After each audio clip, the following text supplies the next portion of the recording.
Hey, what's going on everyone? In this video, I'm going to be comparing CyberGhost, NordVPN, and ExpressVPN to see which one comes out on top. And other things I'll be comparing are price, the amount of servers, security, and also towards the end of the video, I'm going to connect each of these VPNs to a geo-blocked server on Netflix and see whether or not they work. And quickly, just before I get stuck in, if you are looking to get started with either of these providers, I do have massive discount links down below in the video description. Let's get started. Okay guys, so the first thing I looked into when comparing these VPNs was the price. So for myself personally, and I know a lot of other customers out there, this is a major consideration as you obviously don't want to be overpaying for a product or service when you can go ahead and get a comparable service at a similar or if not cheaper price.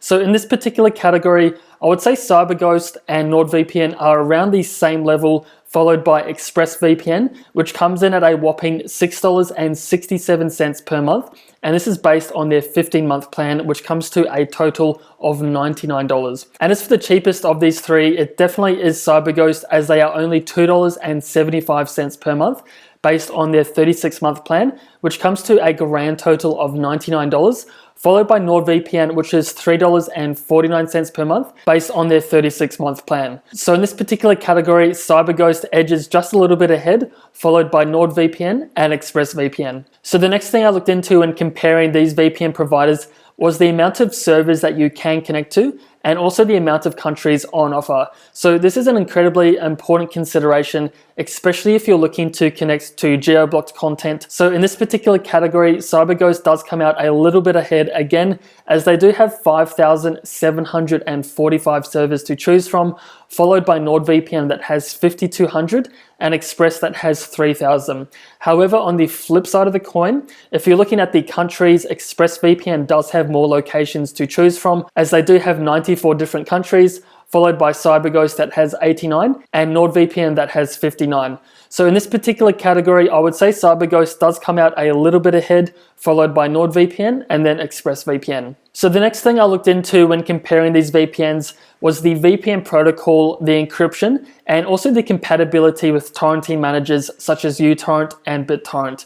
So in this particular category, all three of these providers do a phenomenal job, and they all do have pretty much the same features when it comes to security and encryption, and that includes the OpenVPN protocol and the AES 256 military grade encryption, which has now become the gold standard amongst VPN providers.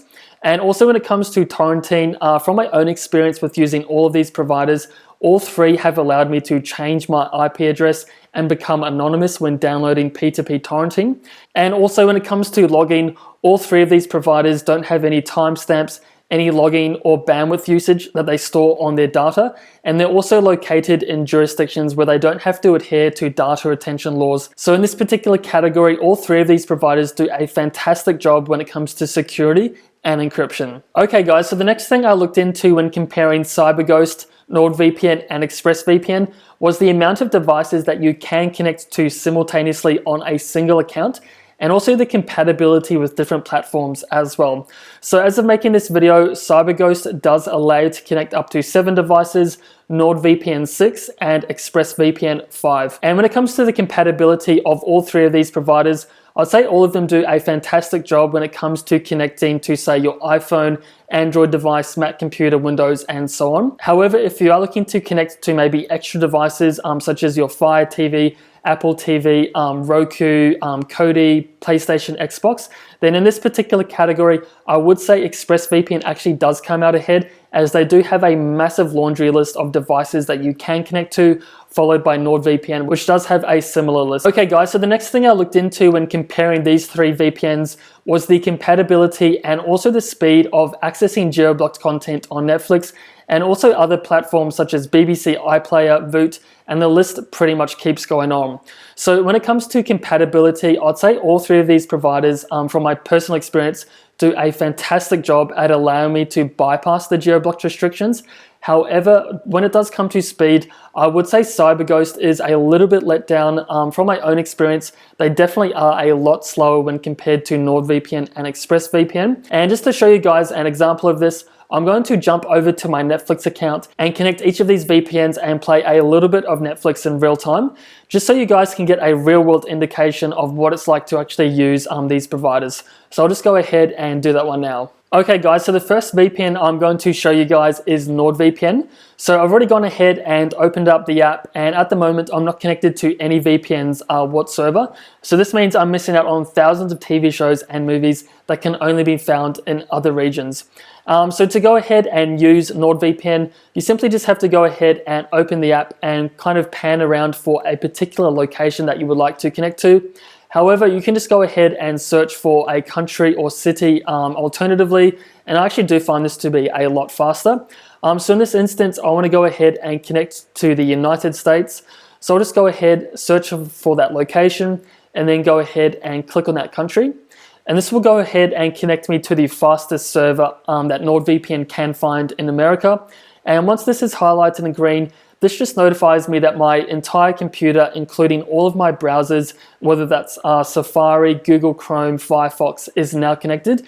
And I can also go ahead and follow this same process on my iPhone and Android device as well.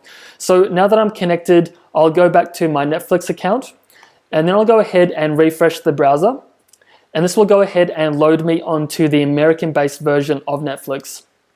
And just to show you guys an example of this, I can now go ahead and search for a TV show that isn't available in my particular country, and that is The Office, which is one of my personal favorites.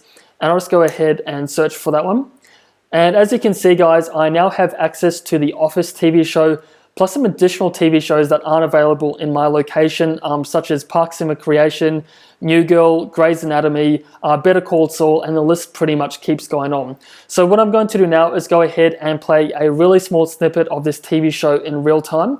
And just to show you guys I'm still connected to Nord, I can just click on this little icon. And as you can see guys, I'm connected to a server in the United States. So I'll just go ahead and play a little bit of this in real time with no edits whatsoever. And with my typical experience with using NordVPN, it does take around maybe the 5 to 15 second mark to get started. But once it does, there's pretty much no issues with the buffering at all. So as you can see there guys, that stream took around 10 seconds to get started, and that was also streaming in high definition as well. And again, if you are looking to get started with NordVPN, don't forget to check out the massive 70% discount link down below in the video description. Okay guys, so the next VPN I'm going to test for Netflix is ExpressVPN. And again, I've already gone ahead and connected myself to an American-based server, which you can see right here. And this is highlighted in green, which also notifies me that my entire computer is now connected. So again, I'll go ahead and search for the same TV show, The Office. Search for that one. And as you can see guys, we've got these same titles available. So again, I'll go ahead and play one of these in real time with no edits. And just to show you guys I'm still connected to ExpressVPN, I can just click on this little icon, and as you can see, I'm connected to that same server in the USA. So I'll just go ahead and maybe play one of these TV shows in real time with no edits. And from my own experience with using ExpressVPN, they typically do take around 5 to 10 seconds to get started. They definitely are one of the fastest VPNs out there from my own experience, and you definitely do have to pay a premium for that kind of feature. So again, I'll just let this play out in real time, and this is around the 10-second mark at the moment. So from my own experience, that is taking slower than usual, but as you can see guys, we've now got the stream working with no issues whatsoever. Okay guys, so the next VPN I'm going to test for Netflix is ExpressVPN. And again, I've already gone ahead and connected myself to an American-based server, which you can see right here. And this is highlighted in green, which also notifies me that my entire computer is now connected. So again, I'll go ahead and search for the same TV show, The Office. Search for that one. And as you can see guys, we've got these same titles available. So again, I'll go ahead and play one of these in real time with no edits. And just to show you guys I'm still connected to ExpressVPN, I can just click on this little icon, and as you can see, I'm connected to that same server in the USA. So I'll just go ahead and maybe play one of these TV shows in real time with no edits. And from my own experience with using ExpressVPN, They typically do take around 5 to 10 seconds to get started. They definitely are one of the fastest VPNs out there from my own experience, and you definitely do have to pay a premium for that kind of feature. So again, I'll just let this play out in real time, and this is around the 10-second mark at the moment.